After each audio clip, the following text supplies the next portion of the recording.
షేక్ హసీనాను తమకు అప్పగించాలని భారత్ను డిమాండ్ చేస్తున్న బంగ్లాదేశ్ ప్రభుత్వం మరోవైపు భారత్కు అత్యంత ప్రమాదకరైన అబ్దుల్ సలాం పింట్ను జైలు నుంచి విడుదల చేసి తన ద్వంద్వ వైఖరిని చాటుకుంది.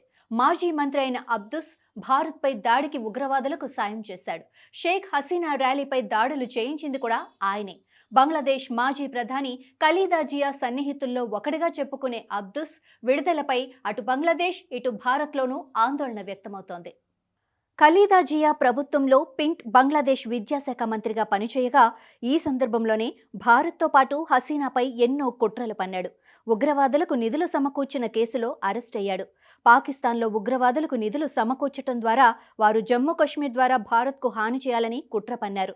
ఆ తర్వాత విచారణలో మరో దారుణ విషయం వెలుగులోకొచ్చింది. ఉగ్రవాదులకు నిధులు సమకూర్చడమే కాకుండా వారికి ఆయుధాలు కూడా సరఫరా చేసిన విషయం దర్యాప్తులో వెలుగు చూసింది. ఆగస్టు 21, 2004లో హసీనా ర్యాలీపై పింటూ దాడి చేయించాడు. ఆ ఘటనలో 24 మంది ప్రాణాలు కోల్పోయారు. హసీనా కూడా గాయపడ్డారు.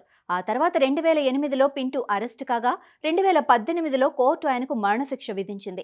తాజాగా బంగ్లాదేశ్లో ప్రభుత్వం మారటంతో పింటూకు మళ్లీ మంచి రోజులొచ్చాయి. ఆయన్ను జైలు నుంచి విడుదల చేస్తూ కోర్టు తీసుకున్న నిర్ణయం అందరినీ ఆశ్చర్యానికి గురిచేసింది. గత తీర్పు చెల్లుబాటు కాదని పేర్కొంటూ ఈ కేసులో అందరినీ నిర్దోషులుగా పేర్కొంటూ ఈ నెల 1న తీర్పు ఇచ్చింది. కాగా పింటూ 1991, 2001లో టాంగైల్ 2 నుంచి ఎంపీగా ఎన్నికయ్యాడు. ఇప్పుడు ఆయన విడుదలతో అందరిలోనూ మరో ఆందోళన మొదలైంది. ఆయన ఎక్కడ మంత్రి అవుతాడోనని ఆందోళన చెందుతున్నారు. అయితే ఖలీదా జియాకు ఆయన అత్యంత సన్నిహితుడు కావటంతో మంత్రి అయ్యే అవకాశాలు ఎక్కువగానే ఉన్నాయని చెబుతున్నారు. అదే జరిగితే ఆశ్చర్యపోవాల్సిన పనే లేదని అంటున్నారు.